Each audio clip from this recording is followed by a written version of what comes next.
steamer. Yan, sa mga siopaw, siomay nyo. Ayan, or mga ulam-ulam.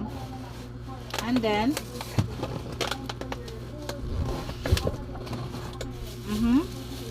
may bubble wrap pa siya. Ayan. Ayan guys, oh. So, ano na siya? Yung, ano nga tawag dito? Yung ano, non-stick.